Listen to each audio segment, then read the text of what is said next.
باللہ من الشیطان الرجیم بسم اللہ الرحمن الرحیم۔ ہم قصاص کا ذکر پڑھ رہے تھے، کافی ساری چیزیں میں نے عرض کر دی تھیں، تقریباً تمام مسائل ہی، دو چار چیزیں مزید عرض کرتے ہیں۔ آیت نمبر یہ تھی 179، اس کے تحت ہم پڑھ رہے تھے قصاص کا ذکر۔ تو اب آگے ایک اہم مسئلہ قصاص میں یہ آتا ہے، اور اس پر کوئی اختلاف نہیں ہے علماء کا یا کسی کا بھی۔ اب یوں سمجھے کہ اس چیز پر امت کا اجماع ہے کہ کسی عام شخص کے لیے یہ جائز نہیں ہے کہ وہ خود قصاص لے۔ قصاص لینے کے لیے یہ چیز ضروری ہے کہ حاکم کے پاس جایا جائے، یا ایسا شخص جس کو حاکم مقرر کرے وہ سزا کا نفاذ کرے، وہ قصاص طلب کرے۔ بنیادی طور پر سزا کے نفاذ کا شرعی اور قانونی اختیار حکمران کے پاس ہے۔ سلطان ہے، حکمران ہے، آپ اسے جو بھی نام دیں۔ عام شخص کوئی بھی سزا خود سے نافذ نہیں کر سکتا۔ یہ صرف قصاص نہیں، کسی بھی معاملے پر کوئی قتل ہو گیا تو قصاص نہیں لے سکتے۔ ایسا نہیں ہے کسی نے چوری کی تو اس کا ہاتھ کاٹ دیں، ایسا نہیں ہے کہ کسی نے ڈاکہ ڈالا ہے تو اب اس کو جناب والا وہ قتل کر دیں، یا کسی نے بدکاری کی ہے تو اب اسے رجم کر دیں یا کوڑے لگانے شروع کر دیں۔ عام شخص کے پاس ایسا کوئی اختیار نہیں ہے۔ اور اسی چیز کے اندر یہ چیز بھی آ جائے گی کہ کسی نے آقا کریم علیہ الصلوۃ والتسلیم کی گستاخی کی ہے، توہین کی ہے، تو کسی انڈیویجول کے پاس، عام شخص کے پاس شرعی طور پر کوئی اختیار نہیں ہے کہ وہ خود کھڑا ہو اور خود فتویٰ دے اور خود ہی قاضی بن جائے، جج بن جائے اور خود فیصلہ سنائے اور خود قتل بھی کر دے، سزا نافذ کر دے۔ شریعت میں ایسی اجازت کسی کو بھی نہیں ہے، گناہ بھی ہے اور جرم بھی ہے۔ ہاں، اس میں صرف ایک چیز آتی ہے ایکسٹرا، کہ اگر کسی شخص نے کسی بھی ضمن میں قانون ہاتھ میں لیا اور خود سے نافذ کر دیا، مثال کے طور پہ کسی نے کسی کا ہاتھ کاٹ دیا، کسی نے کسی کو قتل کر دیا قصاص کے طور پر، یا کسی بھی اعتبار سے قتل کر دیا، اب اسے عدالت میں لے کر جائیں گے، قاضی کے پاس، حکمران کے پاس لے کر جائیں گے۔ وہ اسے پوچھے گا بھئی آپ نے کیوں قتل کیا، یا فلاں شخص کا ہاتھ کیوں کاٹا۔ بالفرض وہ کہتا ہے اس نے چوری کی، تو اس کی بات تسلیم نہیں کی جائے گی۔ اگر وہ عدالت میں کھڑا ہو کر جس شخص کو اس نے سزا دی ہے، اگرچہ اس نے غیر قانونی سزا دی ہے، غیر شرعی سزا دی ہے، اس کا اختیار نہیں تھا، لیکن وہ عدالت میں کھڑا ہو کر اس کی سزا کو صحیح ثابت کر دے کہ بھئی واقعی یہ شخص مجرم تھا، یعنی کہ میں نے اس کا ہاتھ کاٹا تو یہ واقعی چور ہے، اس کی سزا بندی تھی، میں نے اس کو قتل کیا تو واقعی میں نے قصاص کے طور پر قتل کیا، کیونکہ اس نے میرے بھائی کو، میرے رشتہ دار کو قتل کیا تھا، تو میں نے اس کو قصاص کے طور پر قتل کیا، یہ اس کا قتل ثابت کر دے۔ مطلب یہ کہ جس شخص پر سزا کا نفاذ ہوا ہو، اس شخص کے خلاف دوسرا بندہ سزا نافذ کرنے والا جرم ثابت کر دے، تو اب قاضی ایسے شخص سے قصاص طلب نہیں کرے گا، البتہ اس کو سزا ضرور دے گا کہ اس نے قانون ہاتھ میں لیا۔ اس کو یوں سمجھ لیں، ایک اور مثال، کسی شخص نے کسی کو گستاخ رسول ڈکلیئر کیا اور اس کے بعد اس نے اس کو مار دیا، قتل کر دیا۔ اب چونکہ اس کے پاس شرعی اختیار تو نہیں تھا کہ یہ خود سے سزا نافذ کرے، لیکن اب اس نے سزا نافذ کر دی، تو اب کیا ہوگا؟ قاضی کے پاس جائیں گے، قاضی اسے پوچھے گا کیوں قتل کیا؟ اب وہ کہتا ہے کہ میں نے اس لیے قتل کیا کہ فلاں شخص جو ہے وہ گستاخ تھا۔ اب اگر اس نے عدالت میں کھڑے ہو کر، قاضی کے سامنے کھڑے ہو کر ثبوتوں کے ساتھ یہ چیز ثابت کر دی کہ واقعی سامنے والا گستاخ تھا، تو اب قاضی بدلے میں اس کو قتل نہیں کرے گا، بدلے میں اس سے قصاص طلب نہیں کرے گا، البتہ اس کو سزا ضرور دے گا کہ بھئی تم نے قانون ہاتھ میں کیوں لیا، تمہیں اس چیز کی اجازت نہیں تھی۔ تو یہ تو ایک اہم مسئلہ ہے، اس چیز پر کوئی اختلاف نہیں ہے کہ قانون نافذ کرنا حکمران کی ذمہ داری ہے۔ اب ہمارے ہاں بس اوقات یہ سننے کو ملتا ہے کہ یہ کیسے حکمران ہے جی، یہ تو سزائیں نافذ نہیں کرتے، یہ تو شرعی سزائیں نہیں دیتے، یا انہوں نے تو گستاخ کو سزا نہیں دینی، فلاں فلاں فلاں جو کچھ بھی ہوتا ہے. تو اس کا میں سادہ سا جواب یہی دوں گا، حکمران اگر مسلمان ہے، میری آپ کی کسی تیسرے بندے کی اس سے بنتی ہے یا نہیں بنتی، ووٹ دیا ہے یا نہیں دیا. حکمران اگر مسلمان ہے تو جن چیزوں میں شریعت نے اس کے حکم پر عمل کرنا لازم قرار دیا ہے، ان چیزوں پر حکمران کی فرما برداری کرنا فرض ہے، نہیں کریں گے تو گناہگار ہوں گے. یہ قرآن پاک کا اصول ہے. اللہ تبارک و تعالیٰ نے خود ارشاد فرمایا ہے کہ اولی الامر کی جو اطاعت ہے وہ تم پر فرض ہے. اور حضرت سیدنا ابو بکر صدیق رضی اللہ تعالیٰ عنہ جب خلیفہ بنے تھے تو آپ نے ایک پہلا خطبہ جو ارشاد فرمایا تھا، آپ نے فرمایا تھا میری اطاعت اس وقت تک کرنا جب تک اللہ تبارک و تعالیٰ کی اطاعت ہو. جہاں اللہ تبارک و تعالیٰ کی نافرمانی ہو وہاں میری اطاعت نہ کرنا، تو گویا وہاں پر حکمران کی اطاعت نہیں کی جائے گی. اگر حکمران کوئی ایسا حکم دیتا ہے جو شریعت کے خلاف ہے تو ہم اس کی اطاعت نہیں کریں گے. اگر حکمران کا حکم شریعت کے دائرے کے اندر ہے، عام لوگوں کے فائدے کے لیے ہے، تو اس کی اطاعت کرنا واجب ہے، فرض ہے، صرف اور اس کے لیے شرط یہ کہ وہ صرف مسلمان ہو بس. اب اگر حکمران سزا نافذ نہیں کر رہا تو وہ گناہگار ہے بھائی اللہ کے ہاں. ہم احتجاج کر سکتے ہیں، ہم اس کو یاد دہانی کروا سکتے ہیں، جو بھی طریقہ کار ہو سکتا ہے ہم اس کو کہہ سکتے ہیں کہ بھائی یہاں پر آپ غلط کر رہے ہو. وہ نہیں مانتا تو تب بھی ہمارے پاس اجازت نہیں ہے کہ قانون ہاتھ میں لے لے. شریعت اس چیز کی اجازت نہیں دیتی. حتیٰ کہ والد کے پاس بھی اختیار نہیں ہے کہ اپنے بیٹے کا ہاتھ کاٹ دے کہ بھئی اس نے چوری کی ہے. وہ قاضی ہی سزا دے گا، عام شخص کوئی بھی سزا نہیں دے سکتا. یہاں پر صرف حکمران کا ہی حکم چلنا ہے. آگے ہے دیت کی مقدار کے. اگر قصاص طلب نہ کیا جائے یا قصاص بسا اوقات جیسے ہم سنتے ہیں کہ قصاص معاف کر دیا گیا، ایک شخص نے قتل کیا تھا دوبارہ اس کے ورثاء نے معاف کر دیا تو اب یہاں دیت لے لی. اچھا یہ دو چیزیں ہوتی ہیں، ہمارے ہاں لوگ کم علمی کی وجہ سے اس کو مکس اپ کر دیتے ہیں. اگر تو معاف کر دیا ہے تو پھر دیت بھی نہیں ہوتی. معافی کا مطلب یہ ہے کہ آپ نے اس کو اس کا گناہ معاف کر دیا جو آپ کر سکتے تھے، یعنی کہ اپنا حق معاف کیا. جو اللہ تبارک و تعالیٰ کے ہاں اس نے جرم کیا ہے وہ اس کے سر ہے. دوسری چیز ہوتی ہے کہ آپ نے قصاص معاف کیا ہے یا قصاص نہیں طلب کر رہے، آپ کے پاس اختیار تھا بالفرض. مطلب یہ کہ کوئی رشتہ دار خدا نخواستہ قتل ہوا تو اب شریعت نے آپ کو اختیار دیا ہے کہ بدلے میں اس کو قتل کروا دیں، اس سے قصاص طلب کریں یا اس سے دیت طلب کریں. تو یہ اختیار ہے آپ کے پاس، آپ دونوں میں سے کسی ایک کو چوز کر لیں. یہ معاف کرنا نہیں ہے. لیکن اگر معاف کر دیا تو اب دیت بھی طلب نہیں کر سکتے. اور دیت ہمارے ہاں عام طور پہ جو میں نے دیکھا ہے یہ زبردستی کی دیت چلتی ہے. وہ پولیس والے زبردستی صلح نامہ لکھوا دیتے ہیں بسا اوقات، اور اس میں اپنی مرضی کی دیت لکھوا دیتے ہیں. کہیں 10 لاکھ لکھی ہوتی ہے، کہیں 1 لاکھ لکھی ہوتی ہے.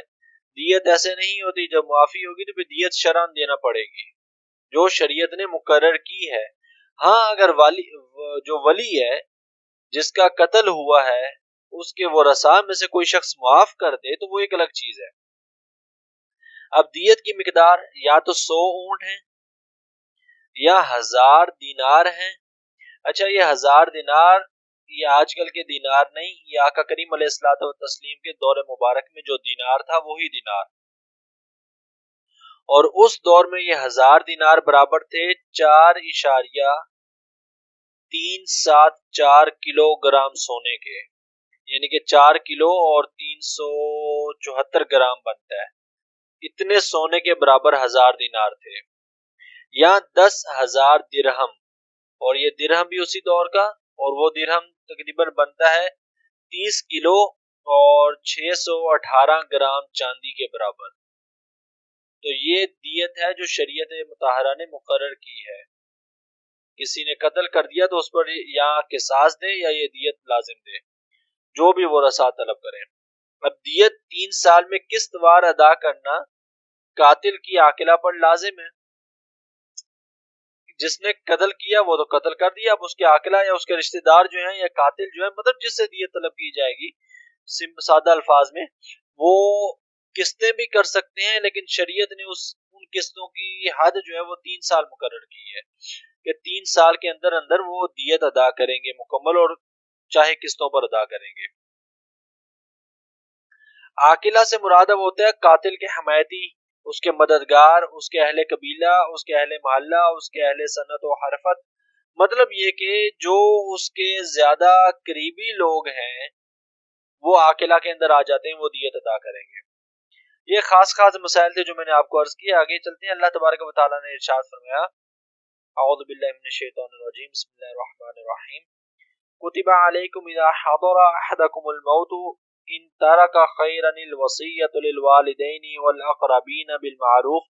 جب تم میں سے کسی کو موت آئے، اگر اس نے کوئی مال چھوڑا ہو تو اس پر ماں باپ اور رشتہ داروں کے لیے دستور کے موافق بالمعروف اپنے عرف کے مطابق اس پر وصیت کرنا فرض ہے. حقا علی المتقین، یہ پرہیزگاروں پر حق ہے.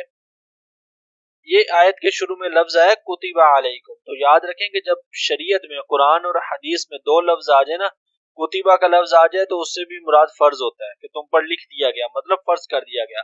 اگر علیکم کا لفظ آ جائے، جیسے آقا کریم علیہ الصلوۃ والتسلیم نے فرمایا علیکم بسنتی وسنت خلفاء راشدین، تو وہاں پر صرف علیکم فرمایا کہ تم پر، تو وہاں بھی مراد اسے فرض یا واجب ہوتا ہے کہ تم پر لازم ہے کہ میری سنت کو پکڑ لو. آگے اللہ تبارک و تعالی نے فرمایا فمن بدلہ بعد ما سمعہ، جس نے وصیت کو سننے کے بعد تبدیل کیا، فإنما اسمه علی الذین یبدلونہ، تو اس کا گناہ صرف تبدیل کرنے والوں پر ہے. ان اللہ سمیع علیم، کہ بے شک اللہ تبارک و تعالی سب کچھ سننے والا اور جاننے والا ہے. فمن خاف من موص جنفا او اثما فاصلح بینہم فلا اثم علیہ، اور پھر جس کو وصیت کرنے والے سے بے انصافی یا گناہ کا خوف ہو تو پس وہ ان کے درمیان صلح کرا دے تو اس پر کوئی گناہ نہیں. ان اللہ غفور الرحیم، بے شک اللہ تبارک و تعالی بہت بخشنے والا، بے حد رحم فرمانے والا ہے. اب پچھلی آیات میں اللہ تبارک و تعالی نے قصاص کا ذکر کیا، اب ان آیات میں اللہ تبارک و تعالی نے وصیت کا ذکر کیا. جیسے میں نے آپ کو پہلے بارہا عرض کیا کہ اب جو ہمارے پاس آیات چل رہی ہیں یہ بڑی اہم آیات ہیں، کیونکہ ان میں صرف واقعات نہیں ہیں. واقعات کی جو آیات ہوتی ہیں نا، جس میں صرف واقعہ بیان ہو رہا ہوتا ہے، جیسے پہلے فرعون کا یا بنی اسرائیل کا واقعہ بیان ہوا، تو وہ ایسی چیزیں ہیں کہ وہ اگر انسان ترجمہ پڑھے یا اس طرح ایک آدھی تفسیر پڑھ لے تو سمجھ آ جاتا ہے، وہ سارا واقعہ، وہ سارا سینیریو سمجھ آ جاتا ہے. ابھی جو آیات چل رہی ہیں پیچھے کوئی 2-3 رکوع سے اور آگے چلتی جا رہی ہیں، یہ ساری احکامات کی آیات ہیں جن میں اللہ تبارک و تعالی حکم ارشاد فرما رہا ہے. اب یہاں پر حکم آ رہا ہے وصیت کا. عام طور پہ ہمارے ہاں یہ وصیت کا کلچر بھی ہے، لوگ وصیت وغیرہ کرتے ہیں مرنے سے پہلے. وصیت کا لغوی معنی ہوتا ہے ملنا، تو چونکہ یہ میت کے ساتھ ملی ہوئی ہوتی ہے، بندہ مرے گا تو وصیت کا اطلاق ہوگا، اس کی زندگی میں نہیں ہو سکتا، تو اس لیے اس کو لغوی اعتبار سے اس کو وصیت کہتے ہیں. عام طور پہ وصیت کی 4 اقسام کی جاتی ہیں. ایک وصیت وہ ہوتی ہے جو فرض ہوتی ہے. یہ ایسی وصیت ہے کہ اگر کوئی شخص اللہ تبارک و تعالیٰ کے حقوق ادا نہیں کر سکا، مثال کے طور پہ زکوٰۃ دینی تھی نہیں دے سکے، یا کوئی اور اس طرح کے معاملات، یا نمازیں چھوڑ دی یا روزے چھوڑ دیے جن کی قضا نہیں کر سکتے تھے، فدیہ وغیرہ دینا تھا، تو اب ایسے شخص پر اپنے مال میں سے یا اور چیزیں بھی ایڈ کر لیں، جیسے کسی کا قرض دینا تھا، کسی سے پیسے ادھارے لیے ہوئے تھے، قرض دینا تھا، تو یہ ساری چیزیں وہ ہیں جو فرائض میں سے ہیں، بندے کو ادا کرنا فرض ہوتی ہیں. اب نہیں کر سکے اپنی زندگی میں، تو ایسے شخص کے لیے مرنے سے پہلے وصیت کرنا فرض ہے کہ بھئی میں اگر مر جاؤں تو میرے مال میں سے فلاں فلاں شخص کو قرض ادا کر دینا، یا فلاں فلاں کا میں نے مال کھایا تھا اس کو مال واپس کر دینا، یا میں نے اتنے روزے نہیں رکھے تھے اتنے روزوں کا فدیہ ادا کر دینا، یا اتنے سالوں کی زکوٰۃ نہیں دی تھی تو میرے مال میں سے زکوٰۃ ادا کر دینا. اگر اس طرح کے معاملات ہوں تو ایسے شخص پر وصیت کرنا فرض ہے، اگر نہیں کرے گا تو گناہگار ہوگا۔ وصیت کیے بغیر مر گیا ان معاملات کی تو اللہ تبارک و تعالیٰ کے ہاں ویسے تو ایک تو وہ کام نہیں کیے وہ گناہگار، الٹا وصیت کیے بغیر مرا تو ڈبل گناہ، ایک اور گناہ سر لے کر مر گیا۔ تو ایسے شخص پر اس طرح کے امور کی وصیت کرنا فرض ہے۔ تو کوشش کرنی چاہیے کہ اگر کہیں سے ادھار وغیرہ لیا ہے یا کوئی ایک آدھا روزہ مس ہو گیا ہے، ویسے تو الحمدللہ صحت ہے، ہم روزے رکھ سکتے ہیں، یہ تو ان کے لیے جو یہ آگے ویسے اگلی آیات میں ذکر آ رہا ہے روزے کے فدیے کا، وہاں ہم بحث پڑھ لیں گے اس کی انشاءاللہ۔ اگر فدیہ دینا تھا یا زکوٰۃ دینی تھی نہیں دے سکے تو کم از کم اپنے گھر میں والدین، بہن، بھائی، کسی کو بھی، بیوی بچوں کو بتا دینا چاہیے کہ بھئی میں نے فلاں فلاں سے قرض لیا ہوا ہے، اگر پھڑک جاؤں تو اس کو جو ہے نا وہ اس کے پیسے دے دینا، قرضہ ادا کر دینا، کہ کہیں یہ نہ ہو کہ قرض ادا نہ ہو اور الٹا مر جائیں اور گھر والوں کو پتہ بھی نہ ہو۔ یاد رکھیں آقا کریم علیہ الصلوۃ والتسلیم جب کوئی شخص فوت ہو جاتا، اور کون فوت ہوتا ہوگا؟ صحابہ ہی ہوں گے۔ حضور کے دور میں جو بندہ فوت ہو رہا ہے جہاں پر حضور موجود ہے تو وہ لازمی سی بات ہے صحابی ہے۔ اس کے باوجود بھی اگر وہ فوت ہو جاتے ہیں کوئی، آقا کریم علیہ الصلوۃ والتسلیم پوچھا کرتے تھے کہ اس کے ذمے کوئی قرض تو نہیں ہے؟ اگر کہا جاتا کہ یا رسول اللہ اس کا قرض ہے تو حضور اس کا جنازہ نہیں پڑھاتے تھے، یا یہ کہ اس کا قرض ادا کر دیا جائے۔ تو یہ انتہائی حساس معاملہ ہے۔ یہ ہمارا معاشرہ بدقسمتی سے وہ قرض کے معاملے میں یا پیسے واپس کرنے کے معاملے میں تو ہم لوگ تو انتہائی لاپرواہ لوگ ہیں، کوئی پرواہ نہیں ہوتی۔ آقا کریم علیہ الصلوۃ والتسلیم جنازہ نہیں پڑھاتے تھے جس کے سر پر کوئی قرض ہوتا تھا۔ تو بہرحال ان چیزوں کی وصیت کرنا فرض ہے۔ اسی طرح کہیں سے کسی شخص نے کوئی امانت رکھوائی ہوئی تھی تو اس کی وصیت کرنا فرض ہے کہ بھئی یہ چیز فلاں شخص کی امانت ہے، اس کو واپس کر دی جائے۔ دوسری وصیت آتی ہے مستحب، یعنی کہ کریں یا نہ کریں، کریں گے تو اللہ تبارک و تعالیٰ اجر عطا فرمائے گا، نہیں کریں گے تو کوئی گناہ نہیں ہے۔ وہ یہ کہ کسی ٹرسٹ کے لیے، عام مسلمانوں کی جو ہے نا وہ خیر خواہی کے لیے، جیسے پانی وغیرہ کے لیے، یا کسی ٹرسٹ کے لیے، کسی ویلفیئر کے ادارے کے لیے، کسی مدرسے کے لیے، کسی مسجد کے لیے وصیت کر دینا کہ بھئی میرے مرنے کے بعد میری اتنی رقم فلاں ادارے کو دے دی جائے۔ تو چونکہ یہ رفاہی کام ہے تو مستحب ہے، اس طرح کی وصیت کرنا بھی مستحب ہے، کی جا سکتی ہے لیکن نہ کرنا گناہ نہیں ہے۔ تیسری وصیت آتی ہے مباح۔ مباح کہتے ہیں جائز کو، کہ امیر رشتہ داروں کے لیے اور دنیا دار لوگوں کے لیے وصیت کرنا بھی مباح ہے۔ مطلب یہ کہ جس بندے کے پاس پہلے اچھا خاصا پیسہ ہے، اچھی خاصی دولت ہے، مرتے ہوئے انسان نے وصیت کر دی کہ میری اتنی رقم اس کو دے دی جائے، تو یہ بھی جائز ہے، یہ مطلب گناہ نہیں ہوگا، تو ٹھیک ہے، اس کا مال تھا، اس نے وصیت کر دی۔ اچھا یہ ایک اہم مسئلہ ہے کہ وصیت کتنے مال پر لاگو ہوتی ہے۔ ہمارے ہاں خاص علماء کے طبقے کو چھوڑ کے تقریباً تمام لوگ اس مسئلے پر غلط عمل کر رہے ہوتے ہیں، وہ میں آگے چل کے آپ کو عرض کرتا ہوں۔ چوتھی قسم آتی ہے مکروہ کی، کسی بھی ناجائز کام کے لیے وصیت کر کے مرنا مکروہ، یا دوسرے الفاظ میں کہہ لیں کہ حرام ہے، گناہ ہے۔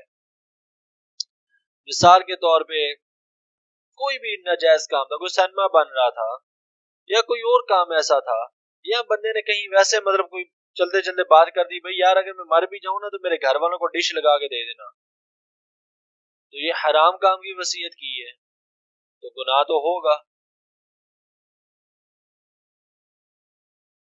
اب وصیت لازم ہوتی ہے، ایک تو ہم نے آیت پڑھی، اس کے اندر اللہ تبارک و تعالیٰ نے خود وصیت کا حکم ارشاد فرمایا، کتب علیکم اذا حضر احدکم الموت، کہ جب تمہارے پاس موت حاضر ہو جائے، مرنے لگ جاؤ، پتہ لگ جائے انسان کو کہ اب میں نے مر جانا ہے، اور اس کے پاس کچھ مال ہو تو اس پر وصیت کرنا فرض ہے، والدین کے لیے، رشتہ داروں کے لیے اچھے طریقے سے۔ حدیث پاک ہے، حضرت عبداللہ ابن عمر رضی اللہ تعالیٰ عنہ بیان کرتے ہیں کہ میرے آقا کریم علیہ الصلوۃ والتسلیم نے فرمایا، کسی شخص کے پاس کوئی وصیت کے لائق کوئی چیز ہو اور وہ اس میں وصیت کرنا چاہتا ہو تو اس کے لیے وصیت لکھے بغیر 2 راتیں گزارنا بھی جائز نہیں ہے۔ یہ حدیث پاک بڑی اہم ہے کہ کسی کے پاس وصیت کرنے کے لائق کوئی چیز تھی، مطلب یہ کہ آپ یوں سمجھ لیں فرائض میں سے قرض دینا تھا یا کوئی ادھار دینا تھا، امانت واپس کرنی تھی، فدیہ دینا تھا روزوں کا، زکوٰۃ دینی تھی، نہیں دے سکا، مرنے جا رہا ہے، اب اس کے لیے حضور نے فرمایا 2 راتیں گزارنا بھی جائز نہیں ہے، اس پر فرض ہے کہ سب سے پہلے اپنی وصیت لکھے اور جلد سے جلد لکھ دینی چاہیے وصیت۔ اور پھر اس کے بعد حضرت عبداللہ بن عمر رضی اللہ تعالیٰ عنہ فرماتے ہیں میں نے جب سے آقا کریم علیہ السلام سے یہ حدیث سنی ہے، وصیت لکھے بغیر مجھ پر ایک رات بھی نہیں گزری۔ یہ صحابہ کرام علیہم الرضوان کا اور بزرگوں کا عمل ہے کہ وہ اپنی زندگی میں تندرست ہوتے ہیں، صحت مند ہوتے ہیں۔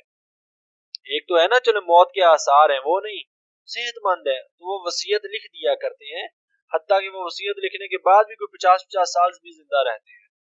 بعد میں اس میں ترمیم ہوتی رہتی ہے، وہ باتیں ایڈ ہوتی رہتی ہیں، کمی بیشی ہوتی رہتی ہے، لیکن وہ وصیت لکھ دیتے ہیں کہ سنت رسول ہے، تو اس سنت پر بھی عمل کر لینا چاہیے، موقع ملے تو لکھ کر رکھ لیں، اور کچھ نہیں تو اتنی سی وصیت ہی لکھ دیں، چلے سنت پر عمل ہو جائے گا اور ثواب ملے گا، اجر اس کا لکھی پڑی رہے گی تو اجر ملتا رہے گا کہ میرے مرنے کے بعد مجھے ممکن ہو سکے تو آقا کریم علیہ الصلوۃ والتسلیم کے قبرستان میں جنت البقیع شریف میں دفن کر دینا، انسان وصیت لکھ دے۔ اب حکم یہ ہے، یہ جو بھی ہم نے آیت پڑھی ہے وصیت کے، تو میں نے آپ کو خاص احکامات عرض کیے، ہم نے جو آیت پڑھی ہے جیسا کہ ہم نے پہلے پڑھا تھا وَمَا نَنسَخْ مِنْ آیَاتٍ إِلَّا نُنسِهَا، اللہ تبارک و تعالیٰ نے فرمایا کہ اللہ تبارک و تعالیٰ کچھ آیات کو منسوخ فرماتا ہے، تو یہ جو وصیت والی آیت ہے یہ منسوخ ہے۔ منسوخ اس معاملے میں ہے کہ یہ آیت جب نازل ہوئی، یہ جو بھی ہم نے آیت پڑھی ہے سورہ بقرہ کی آیت نمبر 180، یہ آیت جب نازل ہوئی تھی اس وقت تک وراثت کا قانون موجود نہیں تھا، وراثت کی جو آیات ہیں وہ نازل نہیں ہوئی تھی، اس لیے یہاں پر اللہ تبارک و تعالیٰ نے والدین کے لیے اور رشتہ داروں کے لیے وصیت کرنے کا حکم ارشاد دیا، لیکن اب چونکہ والدین کے لیے یا قریبی رشتہ دار بہن بھائی بیوی بچے مطلب یہ رشتہ داری ہے نا، اب چونکہ ان کے لیے وراثت کی آیات موجود ہیں جو آگے آ رہی ہیں 2-3-4 رکوع کے بعد، تو چونکہ وہ وراثت کی آیات موجود ہیں تو اب ان لوگوں کے لیے وصیت نہیں کی جائے گی، یہ حکم منسوخ ہو گیا۔ امام ترمذی کی روایت ہے کہ آقا کریم علیہ الصلوۃ والتسلیم نے حجۃ الوداع کے سال اپنے خطبہ میں فرمایا اللہ تبارک و تعالیٰ نے ہر حقدار کو اس کا حق دے دیا ہے، لہذا وارث کے لیے وصیت کرنا جائز نہیں ہے۔ جو شخص وارث بنتا ہو نا، وارث سے مراد یہ ہے کہ ایک شخص نے مرنا ہے، اب آگے اس کی اولاد اس کی وارث ہے، اس کو اس کا مال وراثت ملنا ہے، تو اب جس کو مال وراثت ملنا ہے شرعاً، جن کے درمیان مال وراثت تقسیم ہو سکتا ہے، ان کے لیے وصیت کرنا جائز نہیں ہے، ان کے علاوہ کی جا سکتی ہے۔ مثال کے طور پہ کوئی بندہ فوت ہونے لگا تو اس نے وصیت کر دی کہ بھی میرا مال جو ہے نا وہ کسی ہاسپٹل کو دے دیں، ایڈی ٹرسٹ کو دے دیں، کسی کو بھی کسی مدرسے میں دے دیں، تو چونکہ وہ لوگ وارث نہیں ہیں، یہ بندہ مرے گا تو اس کے مال میں وہ لوگ وارث نہیں، حقدار نہیں ہیں، لہٰذا ان کے لیے وصیت کرنا جائز ہے، لیکن جن لوگوں کا حق اللہ تبارک و تعالیٰ نے قرآن پاک میں بیان کر دیا ہے ان کے لیے وصیت کرنا جائز نہیں ہے۔ اب ورثاء کے لیے تو وصیت کرنا جائز نہیں ہے، لیکن اب اگر کسی نے وارث کے لیے وصیت کر دی، ایک تو ہے کہ میں نے آپ کو عرض کیا کہ جائز ہی نہیں ہے، آقا کریم علیہ السلام نے فرمایا، لیکن اب پھر بھی اگر کسی نے کر دی وصیت کہ میرا سارا مال میری اس بیٹے کے لیے، اس کی اس وصیت کا کوئی فائدہ نہیں ہے، ایک تو غلط وصیت کی، قرآن کے خلاف کی، گناہ گار ہوا، دوسرا وہ نافذ بھی نہیں ہوگی۔ ایسا ہمارے یہاں جو یہ غلط کلچر چلتا ہے، جس کو میں کہا کرتا ہوں یہ ہندوؤں سے آیا ہوا کلچر ہے کہ بندہ مرنے لگتا ہے تو میرا پیسہ میرے فلاں بیٹے کے لیے، یہ شرعاً جائز نہیں ہے، اور اس پر عمل کرنا بھی جائز نہیں ہے. اس کو اجازت ہی نہیں ہے کہ مرنے کے بعد وہ اپنے مال میں تصرف کر سکے. جیسے ہی بندہ مرا وہ مال اس کی ملکیت سے نکل گیا، اب اس پر اللہ تبارک و تعالیٰ کا حکم چلے گا، اور اللہ کا حکم یہ ہے کہ وراثت تقسیم ہوگی بس. لہذا ورثاء کے حق میں یا کسی ایک وارث کے حق میں وصیت کرنا شرعاً جائز نہیں ہے، اس پر عمل کرنا بھی جائز نہیں ہے. اور ایک ہمارے ہاں جو کلچر ہے، انتہائی گھٹیا کلچر کے، لڑکیوں کو، بہنوں کو، بیٹیوں کو وراثت نہیں دیتے. ان کو جہیز دے دیا تھا، ان کو بڑا پیسہ دے دیا تھا، ابا جی نے زندگی میں اتنا کچھ دے دیا، جو کچھ مرضی دے دیا ہو وراثت تقسیم ہوگی. بالفرض بیٹی کو یا کسی بیٹے کو 1 کروڑ 1 ارب روپیہ دے دیا ہے والد نے، اب اگر فوت ہو گئے، پیچھے ان کا مال ٹوٹل 1000 روپیہ بچا. پہلے 1 ارب روپیہ اپنے ایک بچے کو دے چکے ہیں، بیٹے کو یا بیٹی کو، اب تب بھی اس 1000 میں اس کا حق موجود ہے، وہ وارث ہے.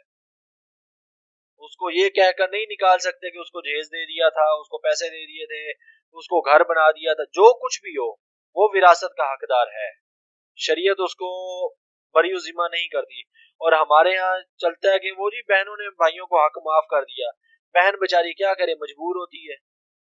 کوئی حق معاف نہیں ہوتا. جس چیز کو اللہ نے حق بنایا ہے، وہ اللہ نے حق بنایا ہے تو وہ حق رہے گا، وہ دینا پڑے گا. آپ کون ہوتے ہیں معاف کروانے والے؟ وہ لازماً فرض ہے دینا. کوئی نہ اس کی اجازت ہے اور نہ ہی وہ ختم ہوتا ہے. اب اس کے بعد دوسری چیز آتی ہے، جو رشتہ دار وارث نہ ہو. مثال کے طور پہ مامے ہیں، چاچی ہیں، یا کوئی اس طرح کے مطلب رشتہ دار ہیں جو وراثت میں حقدار نہیں بنتے. اگر ان کے لیے وصیت کر دی کسی بندے نے، ان کے لیے یا کسی بھی اور کے لیے، ٹرسٹ کے لیے، عیدی کے لیے، یا کسی ہاسپٹل کے لیے وصیت کر دی کہ بھئی میں جب مروں تو میرا مال فلاں ادارے کو، فلاں ٹرسٹ کو، فلاں ویلفیئر کو، یا میرے فلاں رشتہ دار کو، سارے مال کی وصیت کی، آدھے مال کی وصیت کی، جس طرح مرضی وصیت کرے، تو وہ وصیت صرف اور صرف 1/3 مال کے لیے جائز ہوگی. مثال کے طور پہ کسی بندے نے وصیت کی کہ میرے مرنے کے بعد میرا سارا مال جو ہے نا وہ عیدی ٹرسٹ کو دے دیا جائے، عیدی کے ویلفیئر کو دے دیا جائے، یا میرے فلاں رشتہ دار کو دے دیا جائے جو وارث نہیں ہے، پورا مال. ایک تو اس کا یہ وصیت کرنا جائز نہیں تھا، کیونکہ اس نے قرآن کا حق مارا کہ قرآن نے اس کے ورثاء کو حق دیا تھا، اس نے ان کا حق مارنے کی کوشش کی، لہٰذا وہ گناہگار ہوا. دوسرا، اگر اس نے وصیت کر دی تب بھی اس پر عمل کرنا جائز نہیں ہے. اس کے مال کے 3 حصے کیے جائیں گے. 1/3 مال اس کی وصیت کے مطابق ان لوگوں کو دیا جائے گا جو وراثت کے حقدار نہیں ہیں. باقی 2/3 مال ورثاء میں ہی تقسیم ہوگا، چاہے اس نے پورے مال کا سٹامپ پیپر ہی کیوں نہ لکھ دیا ہو. شرعاً اس کا کوئی اختیار نہیں ہے یہ کام کرنے کا. تو وراثت تقسیم ہوگی اور وصیت 1/3 پر لگے گی، 1/3 پر، اس سے زیادہ پر وصیت نہیں لگے گی.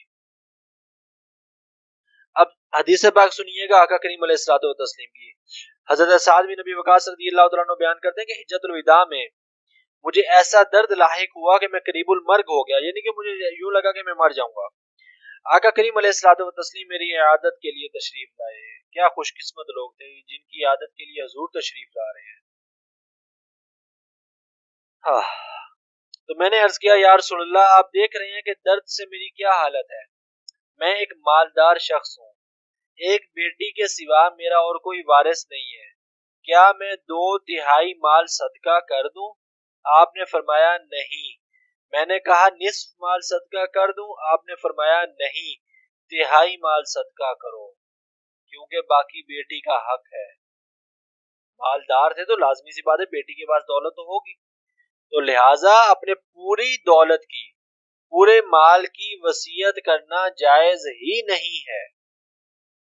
1/3 کی وصیت کی جائے گی. کسی نے پورے مال کی وصیت کی تو اس کی وہ وصیت فضول ہے، صرف 1/3 پر عمل ہوگا، 2/3 ورثاء کا حقدار ہے، وہ ان کا حق ہے، وہ کھائیں گے. پھر آقا کریم علیہ السلام نے فرمایا کہ تہائی مال صدقہ کرو، تہائی مال بہت ہے، اگر تم اپنے وارثوں کو خوشحال چھوڑ کر جاؤ تو یہ ان کو محتاج چھوڑنے سے بہتر ہے، جس کے سبب وہ لوگوں کے آگے ہاتھ پھیلاتے رہیں، اور تم جو کچھ اللہ کی رضا کے لیے خرچ کرو گے تم کو اس کا اجر ملے گا، حتیٰ کہ اس لقمہ کا اجر بھی ملے گا جو تم اپنی بیوی کے منہ میں ڈالتے ہو۔ تو اپنے گھر والوں کو کھانا کھلانا بھی صدقہ ہے۔ یہ امت مسلمہ کے لیے آسانی ہے، آقا کریم علیہ الصلوۃ والتسلیم کا احسان ہے کہ ہمارے لیے اتنی آسانی ہے اور قدم قدم پہ نیکیاں ملتی ہیں۔ اچھا، ایک آخری حدیث پاک عرض کرتا ہوں پھر اگلی آیات کی طرف چلتے ہیں۔ حضرت ابو ہریرہ رضی اللہ تعالیٰ عنہ بیان کرتے ہیں کہ آقا کریم علیہ السلام نے فرمایا ایک مرد اور عورت یعنی کہ کوئی بھی 60 سال تک اللہ کی عبادت کرتے رہتے ہیں، یعنی کہ ساری زندگی اللہ کی عبادت کی، پھر ان کو موت آ جاتی ہے، وہ وصیت میں کسی کو ضرر پہنچاتے ہیں تو ان کے لیے دوزخ واجب ہو جاتی ہے۔ یہ سنن ابی داؤد کی صحیح حدیث صحیح ہے۔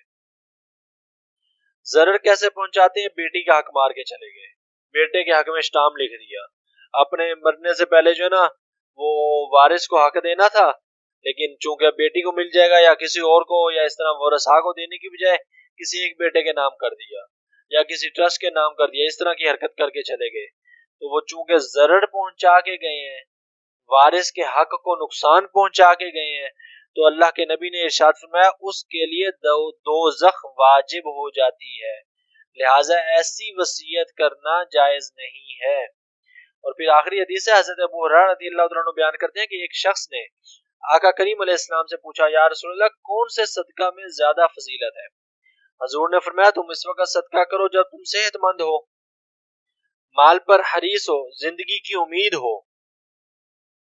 اور تنگ دستی کا خوف ہو، اور صدقہ میں تاخیر نہ کرتے رہو حتیٰ کہ جب موت حلقوم تک پہنچ جائے۔ حلقوم کہتے ہیں یہ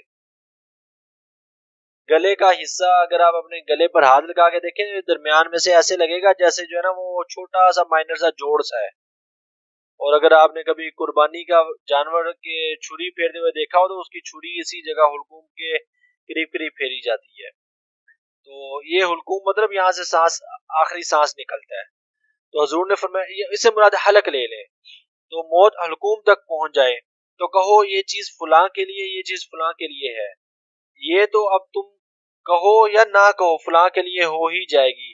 تو گویا کہ آقا کریم علیہ السلام نے ایک بہترین صدقے کا وقت بیان کیا ہے کہ بہترین صدقہ یہ کہ جب تم صحت مند ہو، جب تمہارے پاس مال ہے، جب تمہیں مال کمانے کی لالچ بھی ہے، انسان جوان ہوتا ہے اور خوشحال ہوتا ہے تو مال کمانے کی خواہش بھی ہوتی ہے اور جائز بھی ہے، کوئی منع تو نہیں ہے، اور زندگی کی امید بھی ہوتی ہے، ایسی حالت میں صدقہ کرنا افضل ہے، نہ کہ اس وقت جب بندہ لیٹا ہوا ہو۔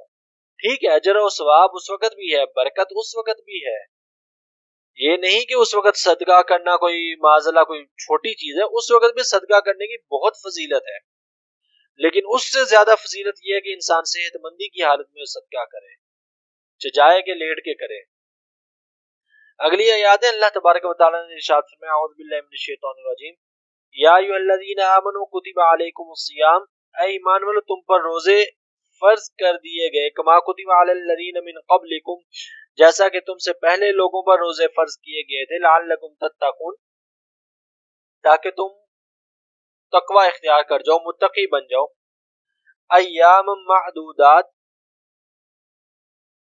گنتی کے چند دن یا خاص دن، من کان منکم مریضا او علی سفر فعدۃ من ایام اخر، تو جو شخص تم میں سے مریض ہو یا سفر میں ہو تو اس کے لیے ان دنوں کا عدد پورا کرنا لازم ہے دوسرے دنوں میں۔ وعلی الذین یطیقونہ فدیۃ طعام مسکین، اور جن لوگوں پر روزے رکھنا دشوار ہو ان پر ایک روزے کا فدیہ ایک مسکین کا کھانا ہے۔ فمن تطوع خیرا فهو خیر اللہ، اور پھر جو خوشی سے فدیہ کی مقدار بڑھا کر زیادہ نیکی کرے تو اس کے لیے بہترین اجر ہے، زیادہ بہتر ہے۔ وَأَن تَصُومُوا خَيْرٌ لَكُمْ إِن كُنتُمْ تَعْلَمُونَ، اور اگر تمہیں علم ہو تو روزے رکھنا تمہارے لیے زیادہ بہتر ہے۔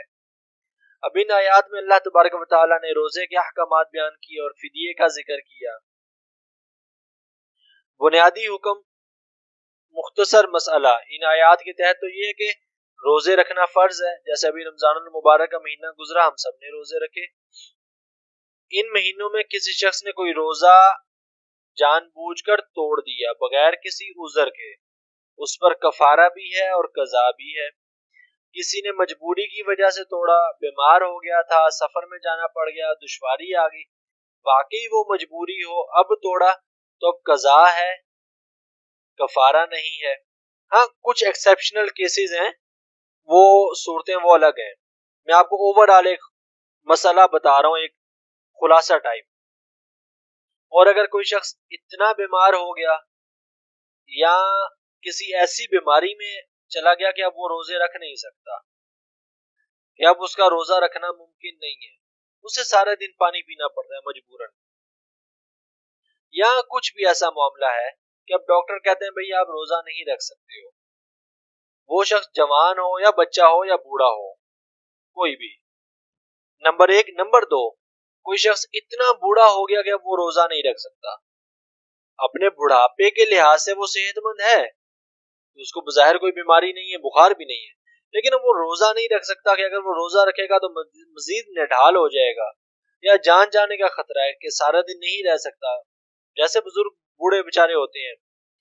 تو ان دونوں پر روزہ رکھنا فرض نہیں ہے، بلکہ یہ روزے کا فدیہ ادا کریں گے. فدیہ کتنا؟ اللہ تبارک و تعالیٰ نے فرمایا طعام مسکین، وہ ایک مسکین کا کھانا ہے. مسکین کی ڈیفینیشن ہم پہلے پڑھ چکے ہیں.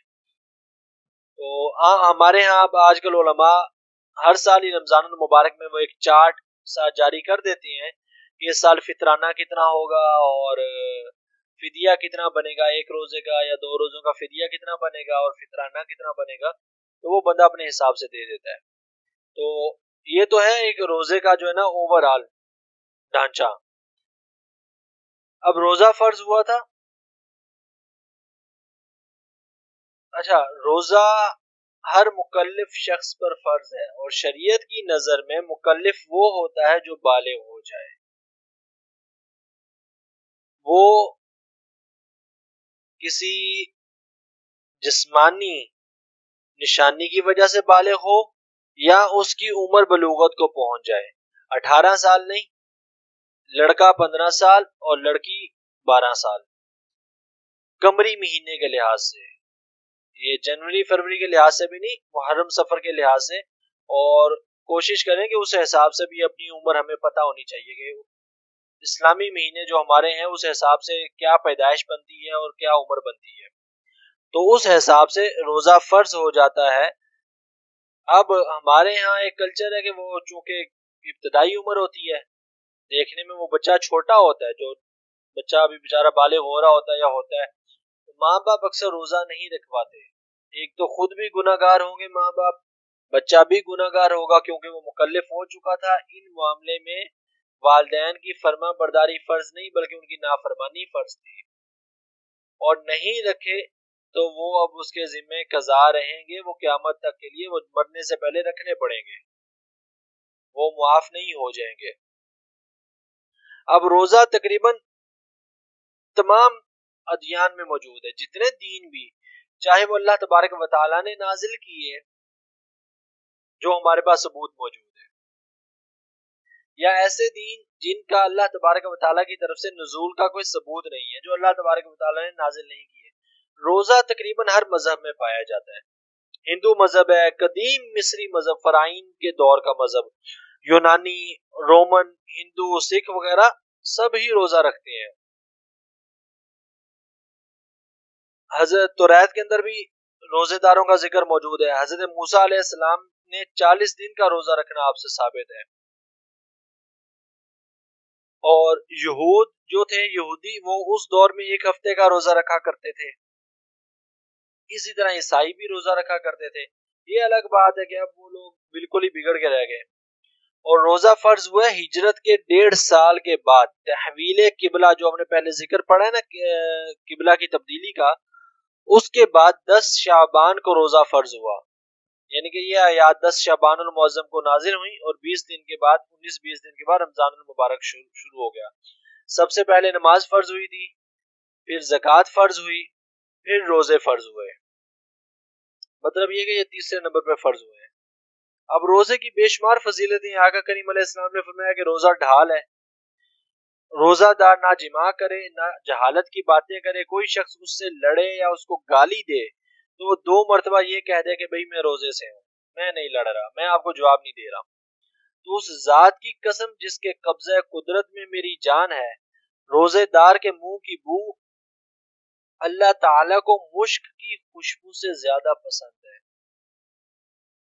اللہ تعالیٰ فرماتا ہے کہ وہ اپنے کھانے پینے اور نفس کی خواہش کو میری وجہ سے ترک کرتا ہے، روزہ میرے لیے ہے اور میں ہی اس کی جزا دوں گا۔ یہ حدیث کا اتنا حصہ تو بڑا مشہور ہے، ہمارے اسکول کی کتابوں میں موجود ہے، اور باقی نیکیوں کا اجر 10 گنا ہے۔ تو گویا کہ آقا کریم علیہ السلام نے روزہ رکھنے کا ایک اسلوب بیان کیا کہ جہالت کی باتیں نہیں کرنی چاہیے۔ اب جہالت کی باتوں میں کون سی باتیں آ جائیں گی؟ یاد رکھیں شریعت نے نا ایک اصول بیان کیا ہے لغویت کا، کہ کیا کیا کام لغو ہیں۔ ایسا کام جس میں نہ دین کا فائدہ ہو نہ آپ کی دنیا کا فائدہ ہو، یعنی کہ نہ آپ اسے پیسے کما سکتے ہیں، نہ آپ کو دنیا کا علم کوئی مل رہا ہے، مطلب نہ دین کا فائدہ ہے نہ دنیا کا فائدہ ہے، ایسا کام 90% تو ویسے ہی گناہ ہوتا ہے، کیونکہ وہ لغو ہے، فضول ہے، اور اللہ تبارک و تعالیٰ نے فضول چیزیں منع کی ہے۔ کوئی 5-6% اتنا نکلے گا کہ اس کا چلیں آپ کہہ لیں کہ کوئی کسی حد تک جواز ملتا ہے۔ مثال کے طور پہ آپ نے موبائل پہ گیم لگا کر کھیل لی، فضول چیز ہے نا، نہ دین کا فائدہ نہ دنیا کا فائدہ ہے، لیکن کچھ دیر کے لیے کھیلی کہ آپ اس سے آپ کے دین کو بھی نقصان نہ پہنچا، آپ کی نماز قضا نہ ہوئی یا آپ کا قرآن پاک پڑھنا قضا نہ ہوا، آپ کے دین کو نقصان نہ پہنچا اور دنیا کو بھی نقصان نہ پہنچا، کہ آپ کے کسب میں، آپ کے مال میں یا آپ کے کسی بھی اور معاملات میں وہ گیم کی وجہ سے کمی واقع نہ ہوئی، تو اس صورت میں وہ کچھ دیر کے لیے جائز ہے۔ لیکن اگر اس کی وجہ سے دین میں نقصان پہنچا یا اس کی وجہ سے دنیا میں نقصان پہنچا، دنیا کی کسی چیز میں، تو وہ گیم ناجائز ہے۔ اور ہمارے یہاں بھی اکثر لوگ کہہ دیتے ہیں دنیا کہاں سے آ جاتی ہے؟ اللہ تبارک و تعالیٰ سے دنیا بھی مانگنی چاہیے۔ اللہ تبارک و تعالیٰ نے تو ہمیں قرآن میں طریقہ سکھایا، ربنا آتنا فی الدنیا حسنۃ، آخرت سے پہلے اللہ نے طریقہ سکھایا کہ میرے سے دنیا مانگو۔ یہ نہیں ہے کہ مسلمان ہیں یا تو اب ہم جو ہے نا وہ بالکل ہی فقیر مسکین بن کے پہاڑوں کے اندر جا کے رہنا شروع کر دیں، ہمارے لیے دنیا ہے ہی نہیں۔ ہمیں تو ہمارے رب نے طریقہ سکھایا کہ مجھ سے دنیا بھی مانگا کرو، دنیا کی دولت مانگا کرو، تو کوئی حرج بھی نہیں ہے، مانگنی چاہیے، کمانی چاہیے۔ تو اسی لیے میں عرض کر رہا ہوں کہ اصول یہ ہے کہ اگر وہ گیم یا کوئی بھی معاملہ، گیم ہو یا کوئی بھی چیز ہو، وہ دین میں یا دنیا میں نقصان کا سبب بن رہا ہے تو وہ ناجائز ہے۔ اگر نقصان کا سبب نہیں ہے، کچھ دیر کے لیے آپ کر رہے ہیں، انٹرٹینمنٹ کے طور پہ کر رہے ہیں، جیسے ہم لوگ عام طور پہ گھروں میں بیٹھ کے آپس میں باتیں شاتیں کر لیتے ہیں، گپے شپے مار لیتے ہیں، تو یہ چیزیں جائز ہیں۔ کوئی بک پڑھ لیتے ہیں، مطلب ناول ٹائپ، اب اس کا کوئی نہ دین کا فائدہ نہ دنیا کا فائدہ، لیکن نہ دین کو وہ نقصان دے رہی ہے نہ دنیا کو نقصان دے رہی ہے۔ کچھ دیر کے لیے آپ نے دماغ کو فریش کرنے کے لیے ایسا کام کر لیا، باہر جا کے واک کر لی، کوئی بھی اس طرح کا معاملہ، اب بظاہر تو ان معاملات میں مطلب کوئی فائدہ نظر نہیں آ رہا، تو لیکن پھر بھی یہ کام ایک حد تک جائز ہو سکتے ہیں۔ اگر کہیں دین سے ٹکرائیں گے یا دنیا سے ٹکرائیں گے تو وہ جائز نہیں ہوں گے، یہ اصول ہے۔ تو یہاں پر آقا کریم علیہ السلام نے فرمایا کہ روزہ دار جہالت کی باتیں نہ کرے، تو اب جہالت کے اندر ہر وہ چیز آ جائے گی جو دین کے خلاف ہے یا دنیا کے خلاف ہے، جو دین کو نقصان دینے والی ہے یا دنیا کو نقصان دینے والی ہے۔ نقصان سے مراد یہ کہ نہ اسے دین کا فائدہ ہے نہ دنیا کا فائدہ ہے۔ مثال کے طور پہ ایک بندہ ویسے بیٹھ کے چیخیں مارتا رہے، کرتا رہے، تو نہ اسے دین کا فائدہ ہے نہ دنیا کا فائدہ، جہالت ہی ہے نا۔ تو حضور نے فرمایا جہالت کی باتیں نہ کرے، یہ پہلا درجہ ہے جہالت کا۔ دوسرا درجہ جہالت کا یہ آ جائے گا غیبت کرنا، چغلی کرنا، وہ جہالت حرام آ جائے گی کہ ایسی جہالت جسے اللہ نے حرام قرار دیا ہے وہ تو کرنا ہی نہیں ہے، وہ تو ویسے ہی حرام ہے۔ یہ وہ چیزیں ہیں کہ جو مطلب حرام نہیں ہے لیکن روزے میں یہ چیزیں بھی چھوڑ دینی چاہیے۔ اب ہمارے معاشرے کی بدقسمتی ہے کہ ہمارے ہاں تو لوگ روزہ رکھتے ہیں، ساری رات جاگتے ہیں، صبح فجر کے بعد سوتے ہیں اور اٹھ کے ظہر اس وقت پڑھتے ہیں جب عصر کا ٹائم بھی ختم ہو رہا ہوتا ہے، اور پھر افطاری کرتے ہیں۔ یا سارا دن اگر کوئی مہربانی کر کے اٹھ جاتا ہے تو وہ ایک آدھا پارا قرآن پاک کا پڑھ کے پھر جو ہے وہ موبائل پہ اور وہ پتہ نہیں کون سی گیمیں شیمیں آئی ہوئی ہیں، بول بول کے گیمیں کھیل رہے ہوتے ہیں وہ گیمز پہ، اور یہ روزے چل رہے ہیں مسلمانوں کے۔ حضرت عائشہ صدیقہ رضی اللہ تعالیٰ عنہ فرماتی ہیں کہ آقا کریم علیہ الصلوۃ والتسلیم جب رمضان المبارک کا مہینہ آتا تھا اپنا بستر لپیٹ دیتے تھے، اپنی کمر کو عبادت کے لیے تیار کر لیتے تھے اللہ کے نبی۔ تو ہمیں اسی طریقے سے کرنی چاہیے روزے میں، اور روزے کا حق بھی وہ ہے۔ یہ تو رمضان گزرا، زندگی گزری، دعا کریں اگلا رمضان آئے گا، اللہ تبارک و تعالیٰ سب کو عطا کرے، سلامت رکھے سب کو، تو اور توفیق دے کہ ہم حدیث پاک کے مطابق روزے رکھ سکیں تاکہ ہمیں فائدہ بھی ہو۔ یہاں پر ختم کرتے ہیں، مجھے ذرا کہیں جانا ہے ابھی، تو باقی اس حدیث پاک کو اور پھر اگلی آیات کی تفسیر آگے دیکھیں گے انشاءاللہ۔ السلام علیکم ورحمۃ اللہ وبرکاتہ۔